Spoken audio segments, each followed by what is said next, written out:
Hey homegirls, welcome back to the Responsible Homegirl YouTube channel. I am Kiani, the Responsible Homegirl, and I'm back with another Vlogmas video.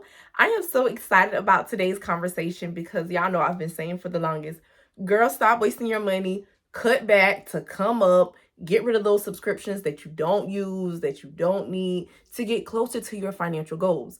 But today I'm stepping into an entire different lane, and I want to talk about being intentional about increasing your income in 2024.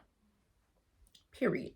In 2019, when I took out that blank sheet of paper and I wrote down my income versus my expenses, and I was looking at basically everything that I had going on financially, I realized that I wasn't making enough money. I was living way above my means, and regardless of if I had actually been managing my money right, I still had more bills than I had money.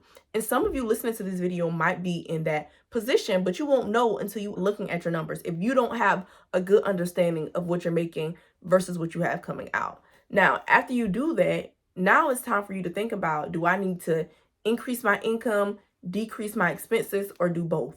In my situation, I had to do both.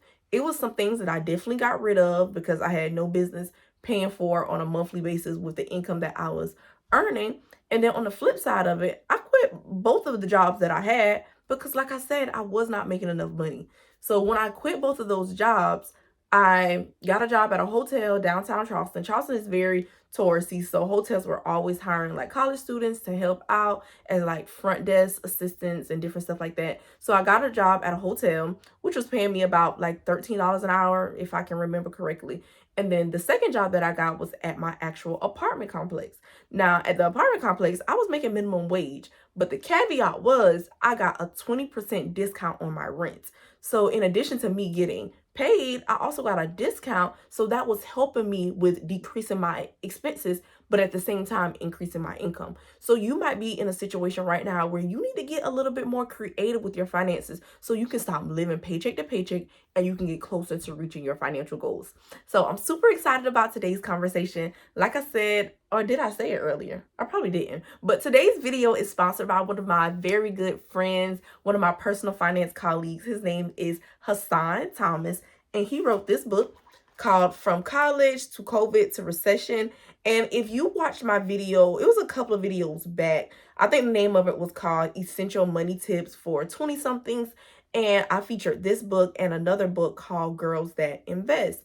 And it has some great gems. So if you haven't watched that video, make sure you check it out. But today we're strictly focusing on how to be intentional about increasing your income. And we're talking about one of the chapters that is in this book that we're going to get to a little bit later. So make sure you watch this video to the end and purchase a copy of this book because it will be very helpful for you, especially if you're in college right now, you're about to graduate, you still don't really know what you want to do, but you know you want to step out and manage your money well. So now, let's get into today's video. All right, let's get into today's video. So being intentional about increasing your income in 2024, there are 3 things that I want you to focus on. So the first one is your current employment, your current place of employment. I want you to use now in the next 2 to 3 weeks to get very reflective. Think about how you were an asset to the team, how you were valuable to the company. What did you achieve? Who did you mentor? What did you do that was inside and outside of your role? So you can step to your manager, step to your boss, and ask for a pay raise. Now, don't go to them and you don't have any leverage. You don't have nothing to back up why you are asking for what you're asking. Make sure you are prepared so that you can articulate well why you are asking for a raise, and then know what it is that you actually want to ask for. What increase will be good for you? Don't just pull a number out your behind, pull a number from the sky, and expect somebody to say yeah. No, actually go through your income, go through your expenses, and go through your financial goals so you can see what number amount will aid you in actually reaching those financial goals. Brag on yourself a little bit. Look at the value that you've added. Look at how you've been an asset to the company. And then practice. Practice before you actually have that meeting with your boss, with your supervisor, with your manager. But go in there with a game plan, knowing the number that you are asking for that is reasonable and that fits within where you are working or what you are working towards. The second thing that I want you to do to be intentional about increasing your expenses No, we're not increasing our expenses. We are increasing our income. Got it? Okay, now the second thing that I want you to do to be more intentional about increasing your income in 2024 is to think about picking up a part time job. Now, when I say pick up a part time job, you are not working a second job just to work. You need to have a purpose attached to that. Most of the time, when we start making more money, we kind of fall victim to lifestyle inflation. And lifestyle inflation is I make more money, so I'm about to spend more money.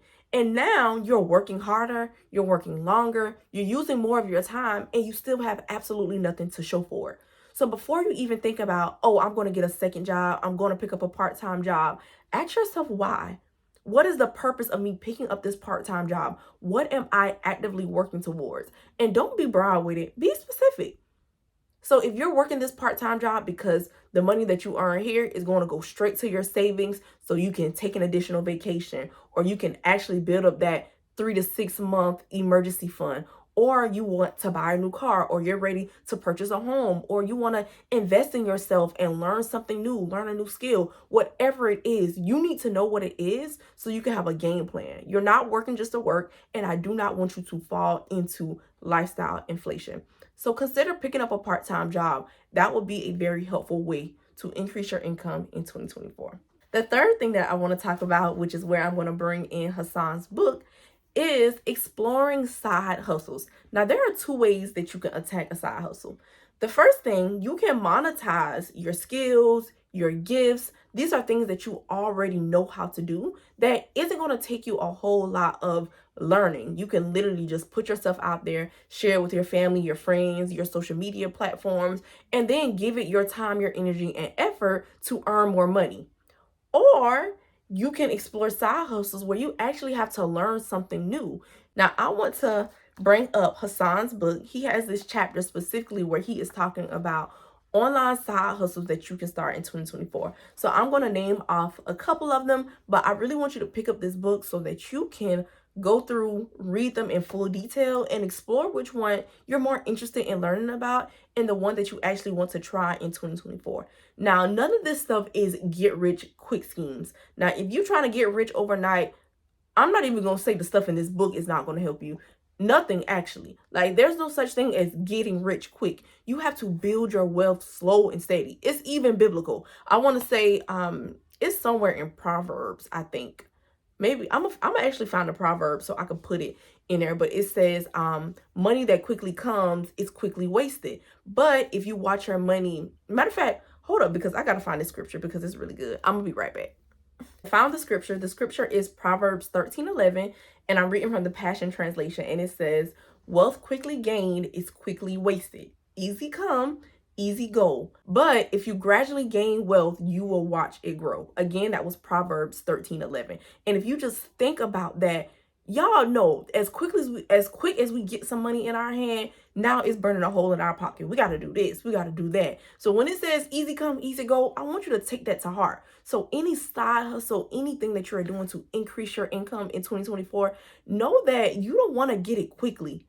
You want to watch it grow. Slow and steady will always win the race. So before I even preface you with these side hustles, I want you to have that in mind, that this is not about me getting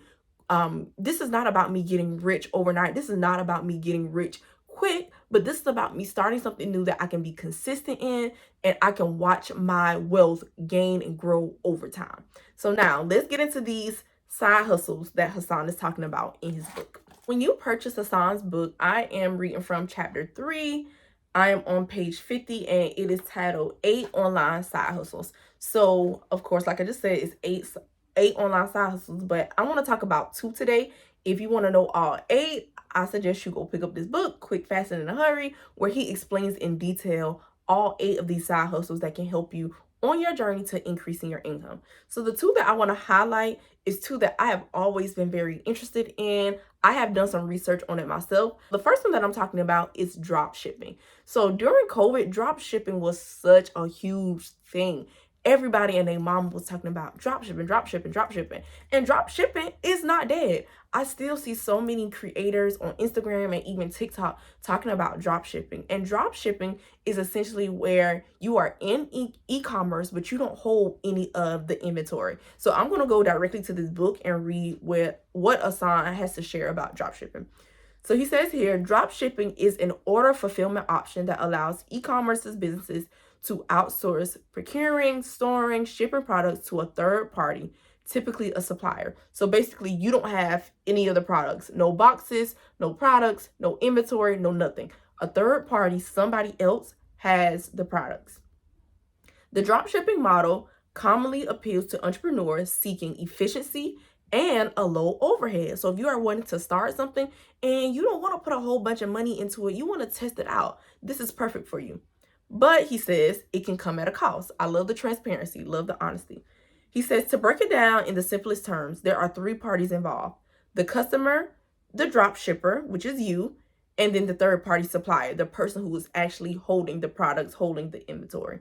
When a customer orders a product from a retail site, normally the seller will process the order, locate the inventory, physically store in a warehouse or storage facility, then ship out the physical product and collect payment. The major benefit of dropshipping is that it removes the labor of acquiring and storing inventory and shipping.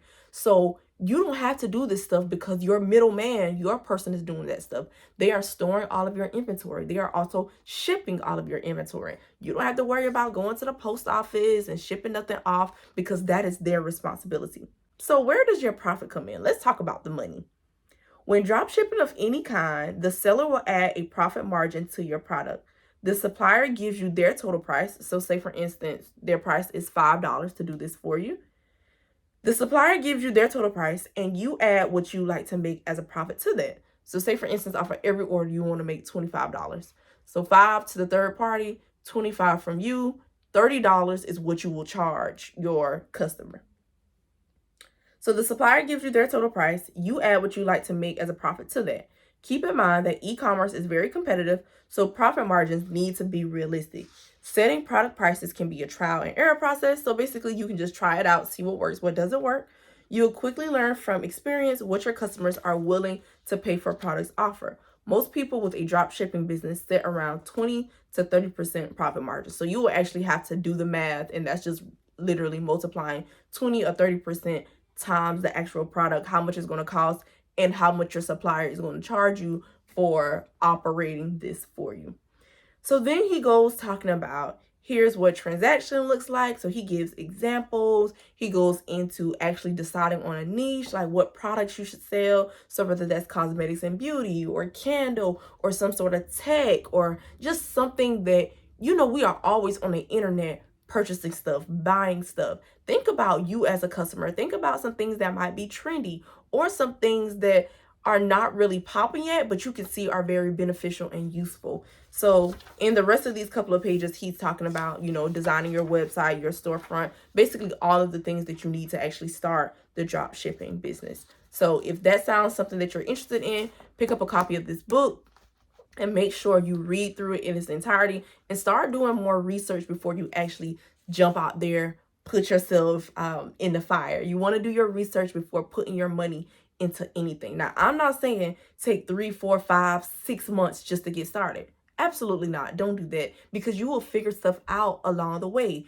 It's all a part of the process, but you do want to do your research before you get started. So drop shipping, I think that it is something beneficial to look into, to even start, because it's not going to cost you a whole lot.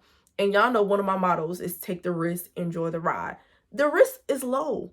Yes, it may take you some upfront money, some things to get started, but it's not like you're going to lose thousands of dollars. So if I can't lose thousands of dollars, but I have the potential to gain thousands of dollars, best believe it's worth a try. But you have to, the reason why I want to say this is like, you don't want to just be doing stuff just to get money, just for a money grab. No, actually do something that you're interested in, that you want to learn more about, because when it gets hard, you got to have a reason to keep going. Okay, so the next thing we're going to talk about is starting a unique blog. Now, if you have been rocking with the Responsible Homegirl since 2020, you know that's exactly what I started with. I did not have a YouTube channel. I did not have a podcast. I was definitely not on TikTok, didn't have all of this different stuff. I wasn't on all of these platforms that I am on now. The only platform that I was on was Instagram, and I blogged consistently every single week. So I know that you can make buku money blogging, but it takes time, it takes consistency, it takes energy to continue writing and build up that audience, that fan base that continues to rock with you every single week, day in and day out, or week in and week out. So just a couple of things that Hassan mentions here in this book.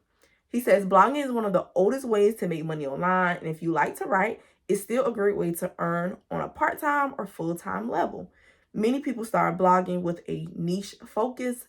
Topics should be narrow enough to build loyal followers. Just like I said, you need that community that's going to continue to rock with you, like a particular model of car, a money-making idea like drop shipping, or overcoming a habit like procrastination, and broad enough to inspire a lot of unique and engaging content. One of the most important keys to creating a blog is to establish a community. So your people visiting your website, telling other people about it is going to be like the main thing that helps people, not help people, but really help your blog and your community grow. So when people are able to relate to and interact with what you're writing about, they begin to feel that they are a part of something bigger than just you or them. That is how you build community. Now, I'm going to skip through or skip down to the bottom where he says there are several ways to promote and eventually make money on your blog. The first one, include affiliate links from other companies in your posts. So an affiliate link is essentially like you getting paid a percentage by somebody clicking the link that you have on your blog. Something that some people may put affiliate links in their Linktree accounts. So say for instance, I recommend Hassan's book, From College to COVID to Recession, and he had this book on Amazon. I could get an affiliate link from Amazon because Amazon has an influencer reward program. I can get an affiliate link, put it in the description box of this YouTube video, and when you click that link, I'm going to get a percentage of the money. So affiliate links is one way that you can make money off of your blog. You can strategically place ads in your posts. So you don't have to just get ads from like Google Sense, and that's where a lot of people make their money from. But you can also solicit ads from your local community. And if people want to run ads because they have a business that aligns with your loyal community, then that would be the perfect like mash up to make money there. The next one, sponsored posts. So I can remember doing a partnership with this company called Elvis. So they focus on helping women learn how to invest. So a couple of years ago, we did a partnership together and they sponsored an Instagram post. So essentially they paid me to post their event on my Instagram page. So sponsored posts is another way that you can earn money. You can sell digital or physical products. So think ebooks, courses, all of these different stuff to help people learn something that you have mastered and you've gotten results in yourself. And then you can use your blog to build a personal brand that helps you earn speaking engagements, paid appearances, and could even blossom into a podcast, a book, or maybe both. So I love that he broke down actually different ways that you can make money off of your blog. So you're not going in thinking like, oh, I just gotta write, I gotta write, I gotta write, and the money is gonna fall into my lap. No, that's not how that works. You got to be intentional. You have to know the strategy of how you want to make money. And I think it's important to even start with that in mind so you can kind of know what you are working towards. Now, in the beginning, no, you might not make money right off the bat because you're going to focus on building up that community. But eventually, these are some ways that you can make money from starting this online blog. And then I love, again, he breaks down exactly how to start your blog. So this book is full of great resources, specifically if you want to start an online side hustle and be more intentional about increasing your income in 2024. I only discussed 2 out of 8. So if you want to know the other 6 and you want more details on the actual 2 that I talked about, go ahead, pick up a copy of that book. And like I said before, if you are in college, this is the perfect book for you as you are stepping out into the adult world. And I was about to say adulting is ghetto, but I'm not going to say adulting is ghetto. Adulting is just a huge transition. And through that transition, you have to figure out who you are. You have to figure out your path, your purpose, what's important to you, what you value, how you want to show up and serve people. So as we get closer and closer to the end of this year, y'all, I want you to reflect. And more importantly, I want you to be intentional. Yes, it's important to cut back. Yes, it's important to sacrifice, to be disciplined with your money. But at the same time, it comes a point where you need to start being more intentional about how you can actually increase your income for the next year.